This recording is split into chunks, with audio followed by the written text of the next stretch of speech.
Hello दोस्तों, विद्या coaching classes में स्वागत है। दोस्तों आज के वीडियो में हम लोग पढ़ने वाले हैं कक्षा 12 के केमिस्ट्री का जो चैप्टर दोस्तों चल रहा था हेलो एल्कीन और हेलो एरीन का दोस्तों भाग नंबर 11 है। यानी कि दोस्तों भाग नंबर 10 तक हम लोग पढ़ चुके हैं।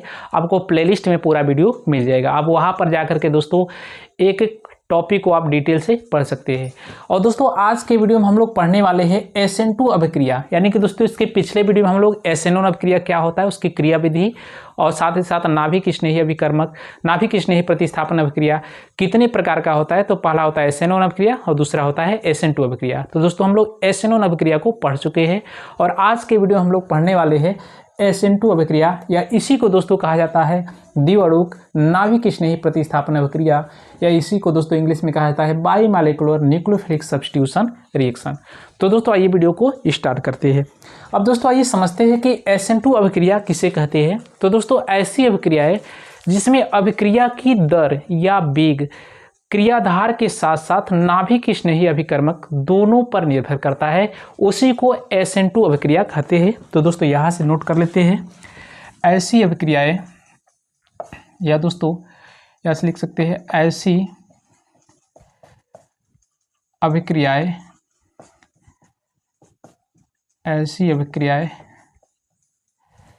जिसमें अभिक्रिया की दर या वेग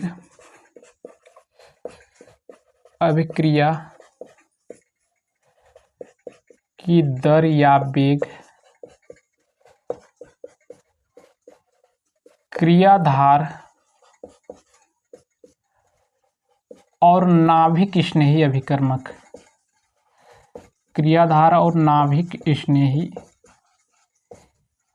अभिकर्मक दोनों की सांद्रता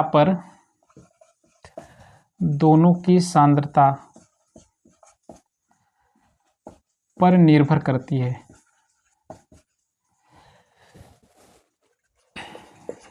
दोनों की सांद्रता पर निर्भर करती है SN2 अभिक्रियाएं कहलाती है। SN2 अभिक्रियाएं कहलाती है।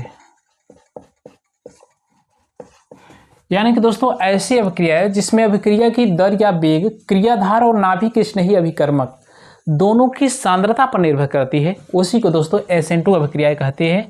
और दोस्तों जो SN2 अभिक्रियाएं होती है मोस्टली जो होती है 0 डिग्री में होगी, फिर 1 डिग्री, फिर 2 डिग्री, फिर 3 डिग्री।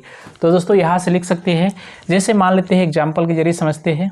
जैसे कोई एग्जाम्पल है 0 डिग्री वाला में सबसे ज़्यादा होता है।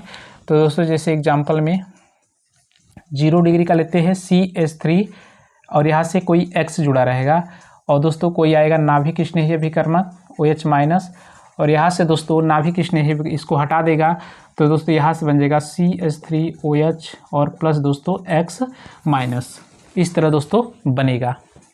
तो दोस्तों यहाँ से जो सबसे ज़्यादा होता है तो यहाँ से दोस्तों लिख सकते हैं अभिक्रिया की दर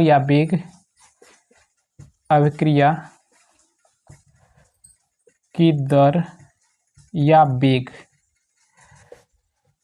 किसके सांद्रता पर डिपेंड करता है। तो दोस्तों ये आपका है क्रियाधार, इसको क्या कहते हैं क्रियाधार, और इसको दोस्तों कहा जाता है नाभिक स्नेही अभिकर्मक। इसको और नीचे कर लेते हैं, इसको कहते हैं नाभिक स्नेही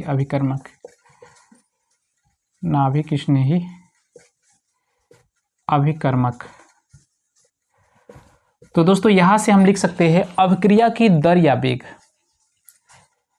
अभिक्रिया की दर या वेग समानुपाती होता है क्रियाधार और नाभिक स्नेही अभिकर्मक, क्रियाधार और नाभिक स्नेही अभिकर्मक, नाभिक स्नेही अभिकर्मक। यानी कि दोस्तों यहाँ से लिख सकते हैं आपका क्रियाधार है CH3X है और नाभिक स्नेही अभिकर्मक OH माइनस है। तो यहाँ से समानुपाती चिन्ह हटाएंगे तो दोस्तों एक कांस्टेंट K मिलेगा, CH3X और यहाँ से OH माइनस। अब दोस्तों जो X होता है यह हैलोजन ग्रुप है, X को क्या कहते हैं हैलोजन, और हैलोजन में दोस्तों स्पेशली जो आता है क्लोरीन, ब्रोमीन और आयोडीन। फ्लोरीन उतना ज़्यादा यूज नहीं होता है अभिक्रिया में, तो इतना याद रखिएगा। और दोस्तों यहाँ से आप समझते हैं कि SN2 अभिक्रिया में क्रियाशीलता का घटता क्रम। SN2 अभिक्रिया में हैलो एल्केन या एल्किल हैलाइडो की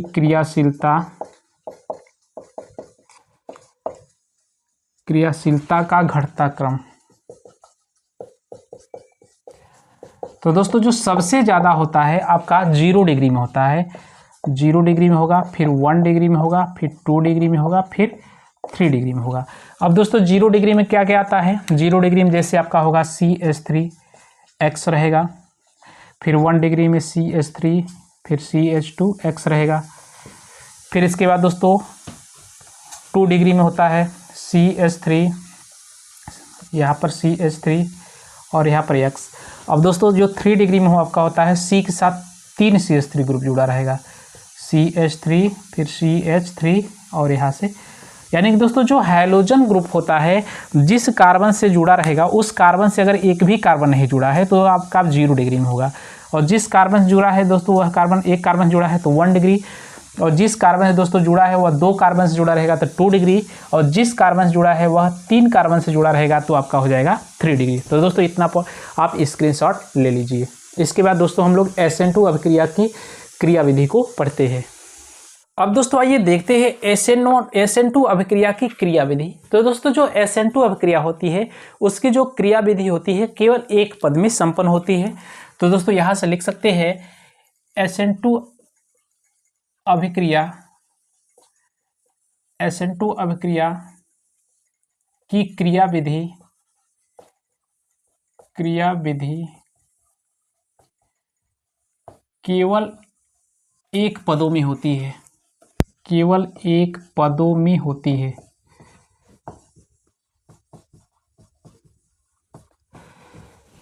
और दोस्तों इसमें जो नाभिक स्नेही अभिकर्मक होता है वह आगे यानी कि पश्च साइड, पीछे से अटैक करता है, जबकि दोस्तों SN1 अभिक्रिया में जो नाभिक स्नेही अभिकर्मक था वह आगे और पीछे दोनों साइड से अटैक कर सकता था। लेकिन दोस्तों SN2 अभिक्रिया में जो नाभिक स्नेही अभिकर्मक होता है वह बैक साइड से अटैक करता है। जैसे दोस्तों आपका था, इसका एग्जाम्पल CH3X था और यहाँ से OH- था। तो दोस्तों यहाँ से आपका बैक साइड से क्या करेगा, अटैक करेगा। और बैक साइड से दोस्तों अटैक इसलिए करता है क्योंकि यहाँ से जो X है आसानी से अलग नहीं हो पाता है, क्योंकि X जिस कार्बन से जुड़ा है उस कार्बन के साथ कोई और कार्बन परमाणु नहीं जुड़ा है जो इसका सपोर्ट कर सकता है, बस OH- इसका सपोर्ट करेगा। जैसे ही जुड़ेगा तो यहाँ से X- अलग हो जाएगा। यानी दोस्तों यहाँ से जो OH- होता है पीछे से अटैक करके इसके साथ जुड़ता है और जुड़ करके संक्रमण अवस्था बनाता है। यानी दोस्तों बीच में इस टाइप से दोस्तों बनता है, जैसे OHO और डैश CH3 और यहाँ से डैश हो जाएगा X। इसी को दोस्तों कहते हैं संक्रमण अवस्था, ट्रांजिशन स्टेट। तो दोस्तों अगर एक नंबर में पूछा जाए कि SN1 और SN2 अभिक्रिया में संक्रमण अवस्था किस अभिक्रिया में बनता है, तो दोस्तों याद रखिएगा SN2 अभिक्रिया में बनता है। और संक्रमण अवस्था जैसे ही बनेगा तो यहाँ से दोस्तों X- अलग हो जाता है, तो यहाँ से दोस्तों HO यानी कि दोस्तों यहाँ से बन जाएगा HOCH3 और प्लस दोस्तों यहाँ से X- अलग हो जाएगा, या इसी को दोस्तों लिख सकते हैं CH3OH, यानी दोस्तों क्या बन गया है, मेथिल एल्कोहल बन चुका है। तो दोस्तों इसमें जो अभिक्रिया की जो क्रियाविधि है केवल एक पद में संपन्न होती है और बीच में आपका संक्रमण अवस्था बनता है। तो दोस्तों एक बार रिकॉल कर लेते हैं कि SN1 अभिक्रिया और SN2 अभिक्रिया में दोनों में अंतर क्या है। SN1 अभिक्रिया फिर SN2 अभिक्रिया में दोस्तों एग्जाम में यहाँ से अंतर पूछ सकता है। तो दोस्तों यहाँ से पहला अंतर यही होगा कि SN1 अभिक्रिया में अभिक्रिया के जो वेग या दर होता है केवल क्रियाधार की सांद्रता पर निर्भर करता है। यानी दोस्तों यहाँ से लिख सकते हैं इस अभिक्रिया इस अभिक्रिया में अभिक्रिया की दर या वेग, अभिक्रिया की दर या वेग केवल दर या वेग केवल क्रियाधार की सांद्रता पर निर्भर करता है, क्रियाधार की सांद्रता पर निर्भर करता है। और दोस्तों इसमें क्या हो जाएगा, SN2 अभिक्रिया में, तो दोस्तों इस अभिक्रिया में लिख सकते हैं, इस अभिक्रिया में अभिक्रिया की दर या वेग, अभिक्रिया की दर या वेग क्रियाधार और नाभिक स्नेही अभिकर्मक, और नाभिक स्नेही अभिकर्मक दोनों की सांद्रता पर निर्भर करता है, दोनों की सांद्रता पर निर्भर करता है। पहला अंतर दोस्तों ये आपको देखने को मिलेगा। दूसरा दोस्तों जो अंतर होता है, SN1 अभिक्रिया जो होती है दोस्तों सबसे ज़्यादा जो मोस्टली होती है 3 डिग्री में होती है। तो यहाँ से दोस्तों अभिक्रिया की क्रियाविधि लिख सकते हैं, क्रियाशीलता क्रम 3 डिग्री, फिर 2 डिग्री, फिर 1 डिग्री, फिर दोस्तों 0 डिग्री। और दोस्तों इसमें क्रियाधार की क्रियाशीलता का जो क्रम होता है 0 डिग्री, फिर 1 डिग्री, फिर 2 डिग्री, फिर 3 डिग्री। और दोस्तों इसमें याद रखिएगा अगला अंतर दोस्तों लिख सकते हैं, SN1 अभिक्रिया में अभिक्रिया की कोटि जो होती है प्रथम कोटि की होती है, अभिक्रिया की कोटि क्या होती है, प्रथम कोटि की होती है, प्रथम कोटि की होती है। और दोस्तों इसमें जो अभिक्रिया की कोटि होता है, अभिक्रिया की कोटि द्वितीय कोटि की होती है, यानी कि 2 डिग्री द्वितीय कोटि की होती है। और दोस्तों एक अंतर यहाँ से और लिख सकते हैं, चौथा नंबर, कि SN1 अभिक्रिया एकाणुक नाभिक स्नेही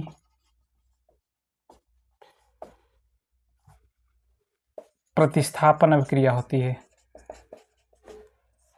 प्रतिस्थापन अभिक्रिया होती है। और दोस्तों इसमें आप लिख सकते हैं चौथा नंबर, SN2 अभिक्रिया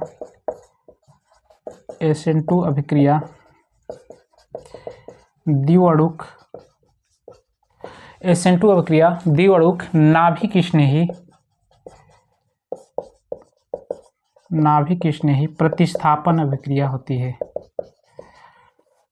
प्रतिस्थापन अभिक्रिया होती है। तो दोस्तों जल्दी से स्क्रीनशॉट ले लीजिए। दोस्तों आई होप कि ये वीडियो आपको समझ में आ गया होगा। दोस्तों हम लोग SN1 और SN2 अभिक्रिया को हम लोग कवर कर चुके हैं, जाकर के आप वीडियो में डिटेल से देख सकते हैं। और दोस्तों इसी तरह के वीडियो को पाने के लिए हमारे चैनल को लाइक, सब्सक्राइब, शेयर जरूर कीजिएगा। और दोस्तों फिर मिलते हैं नेक्स्ट टॉपिक को लेकर के नेक्स्ट वीडियो में। तब तक के लिए धन्यवाद।